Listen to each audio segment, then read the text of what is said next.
Welcome back to Book Club, where you have successfully located the most boring vlog channel on the fucking face of YouTube. And I'm very proud of that. So if you're here, it probably means you actually want to learn some shit. Welcome. I like people like you. All right, so we're going to jump into chapter 2 today. And that's really it. We're jumping into chapter 2. Heavily caffeinated right now. I hope your account looks good. My account's up 10% today. Very modest, humble gains that I am extremely proud of. Moving on. All right, chapter 2. Tapping into the wisdom of the crowd. Technical analysis focuses on the price of a security rather than its fundamentals. The collective behavior of buyers and sellers, also known as the crowd or the market, sets the prices. The market may be rational or irrational, but the market is always right in the sense that it sets the price of a security. You and I, as minor members of the trading crowd, don't get to set the price, no matter how intelligent our analysis and piercing our judgments. In this chapter, I suggest one way of looking at the supply and demand dynamic of crowd behavior that's consistent with the technical approach, the auction model of supply and demand.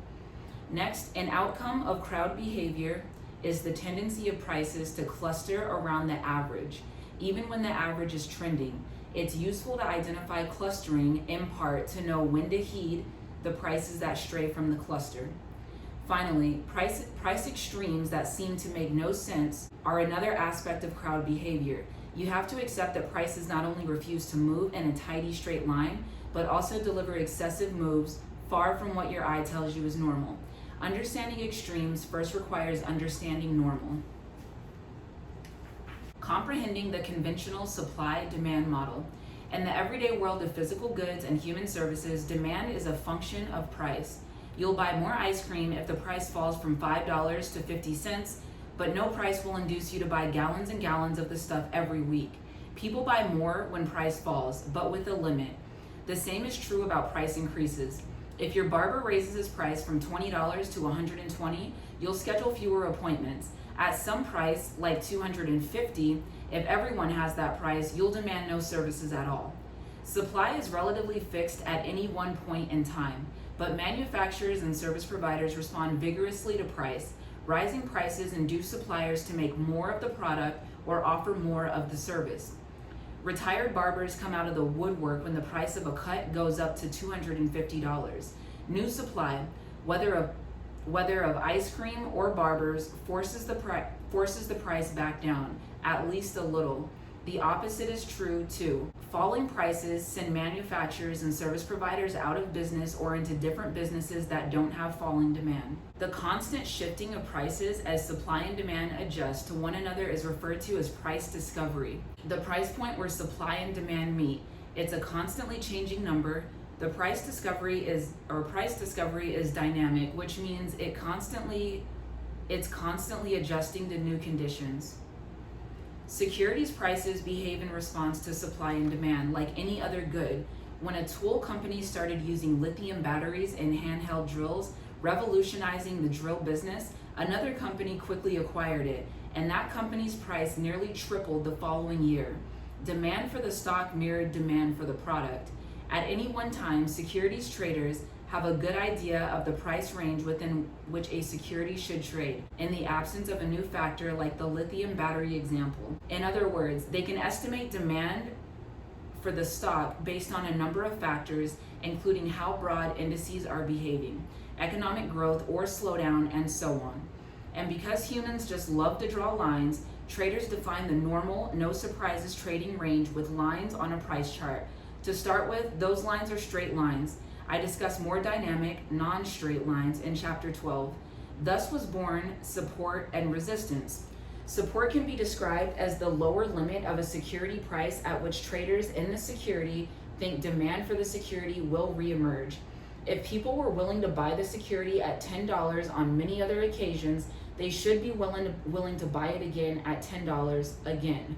At $10, the stock is cheap. Similarly, traders can see that in the past, holders of the security were sellers at $18. The highest prices from resistance, meaning demand falls off as traders resist paying that high a price, and existing holders sell to take profit, lowering the price again.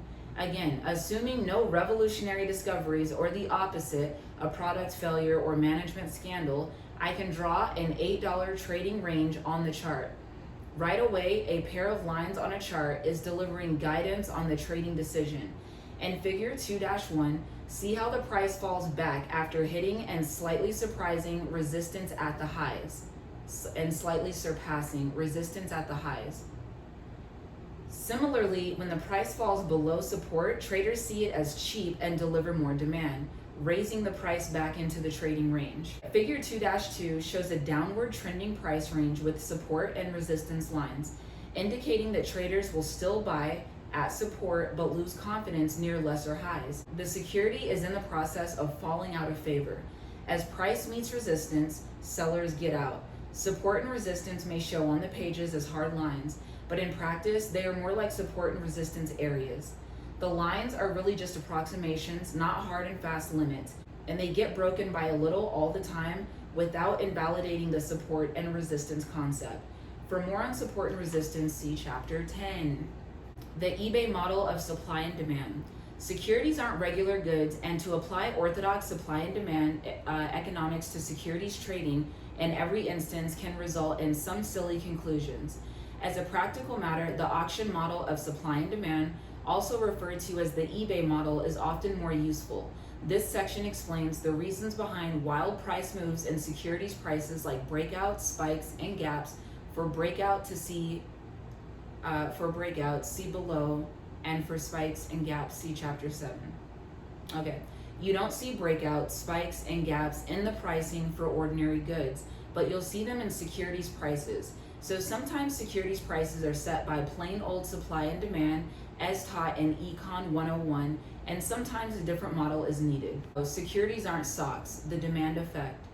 Securities are different from cars, bread, and socks. You don't buy a security for the joy of owning it and using it. You can't drive it, eat it, wear it, or impress the neighbors with it. Aside from getting a dividend or coupon payment, the only reason to buy a security is to sell it again, preferably for more than you paid for it. Unless you're a merchant, you never buy anything with the idea of selling it again except securities. In an auction, what gets your blood running is that someone else also wants to buy the item in question. Visible demand begets more demand. Auction economics are contrary to what traditional economics teaches, that demand will decrease as the price rises. In the auction situation, demand increases as the price rises, sometimes to ridiculous levels. The item may or may not actually be scarce in the real world. It doesn't matter. The auction pricing process features momentum, which is why auctioneers talk so fast. Refer to Chapter 13 for more on momentum. Auction prices change rapidly, unlike the pricing of cars, bread, and socks, which don't change every few minutes. The pace of the price discovery process influences the buyers by generating excitement and even agitation. Excitement generates brain and other chemicals such as dopamine and adrenaline that actually promote more emotion and less reasoning. Demand rises as the price rises because the thing being auctioned looks progressively more valuable. If you like to visit eBay, you've seen demand for an object rise as the price rises. If you ever bought something on eBay, you probably paid more for something than you should have. Every time someone outbids you, you want the item more than ever and become determined to be the winner. The intrinsic value of the item doesn't matter. You may even have an object or two in the hall closest you're ashamed of having bought at an auction. I certainly do. The immediacy of the auction is what skews prices, sometimes to absurd levels. Later, when suppliers see the high prices, they may indeed be able to find or produce more of the item. But by then, the specific demand dynamic of that one auction is gone. Shoving emotion to the back of your head is easier when market prices are slow, moving within identified normal range, and when a price makes a gigantic breakout outside that range. Then you might become victim to mania. Buy more, or panic, sell all, sell all. That's why trading, according to strict technical rules, as I outline in this book, will save you from yourself. Creating demand from scratch. When you're wearing your trader hat, you buy a security solely because you think the price will rise.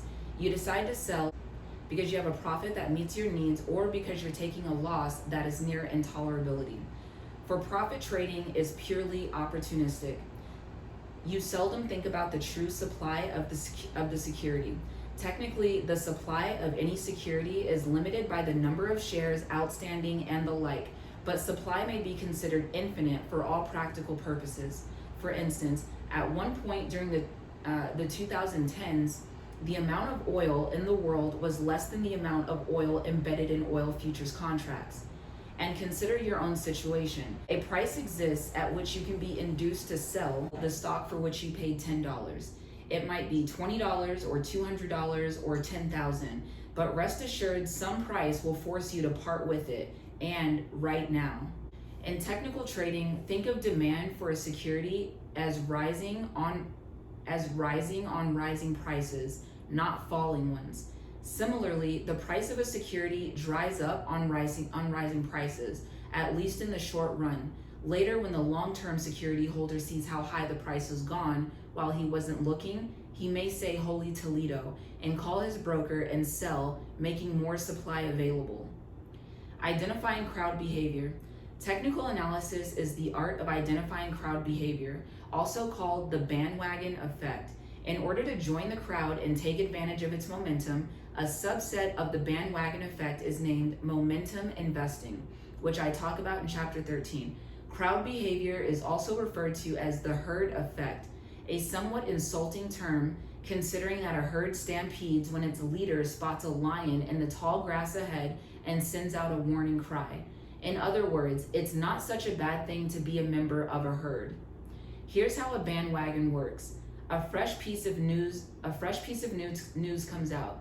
Traders interpret the news as favorable to the security, and a flood of bids allows sellers to raise the prices. You see the price going up and decide to join the crowd. Now the price has surpassed the upside resistance line, and by a lot. Your crowd is like a horse with the bit in his teeth. It is a form of mania. People become reckless and irrational in a mania. A mania is a situation in which traders buy an object or security without regard for its intrinsic value or even whether they'll be able to sell it again later at a higher price. They fear being left out of an opportunity, they're caught up in the moment, and temporarily irrational. A panic is the opposite. People can't sell the thing fast enough and will accept ever lower prices just to get any money back at all. They become overly cautious after a bubble bursts.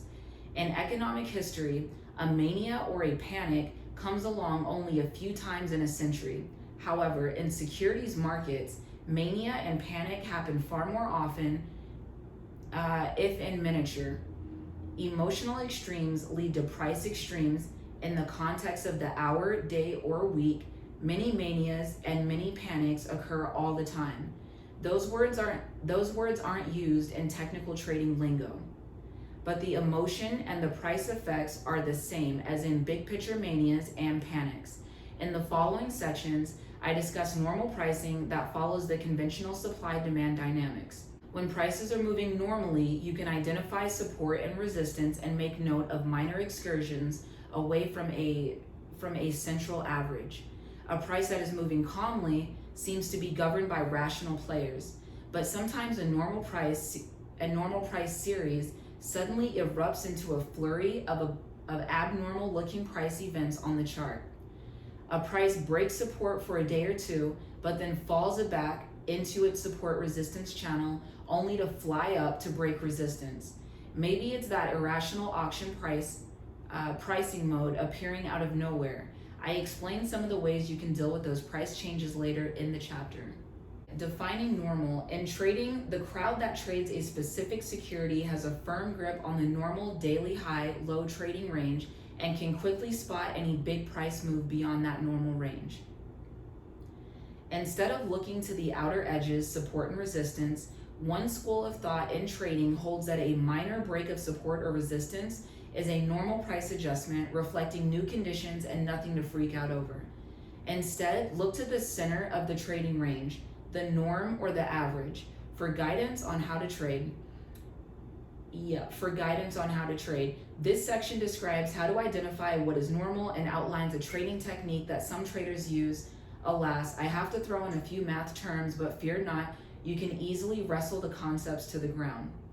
Reverting to the mean. The phase revision or reversion to the mean refers to a statistical concept that accepts as its core assumption that high and low prices are temporary and a price will tend to go back to its average over time.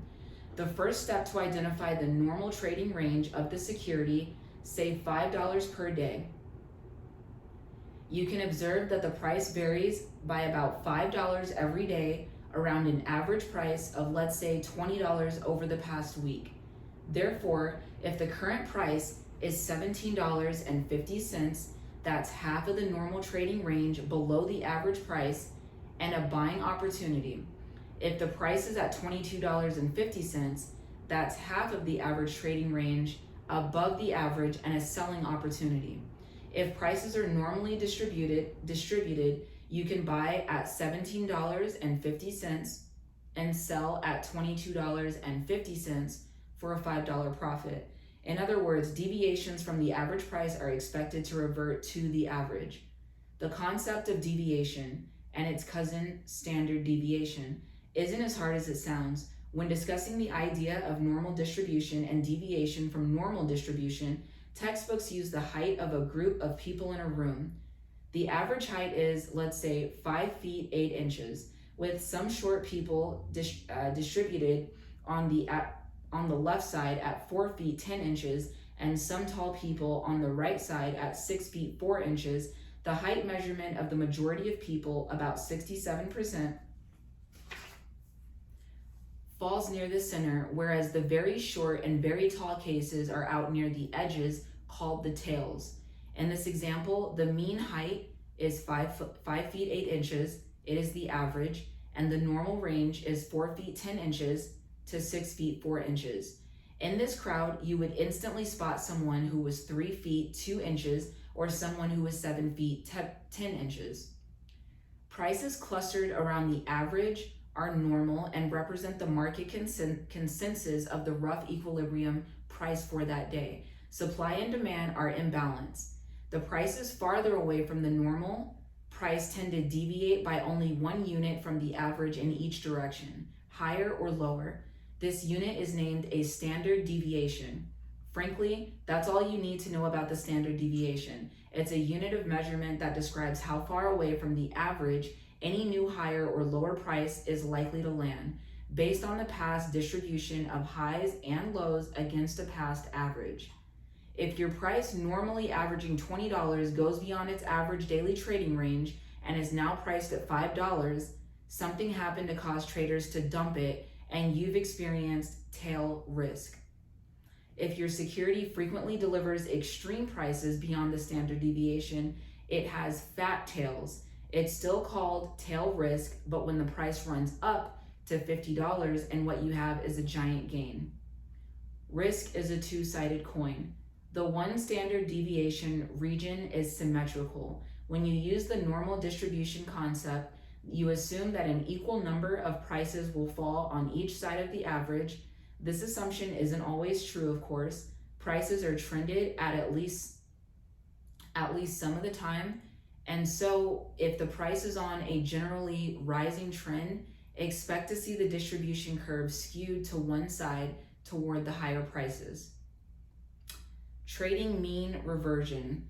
To trade the concept of mean reversion means that you find an average price over some past period, figure out the high, low range, and simply buy when the price has deviated to the low side of the range and sell when it gets to the high side.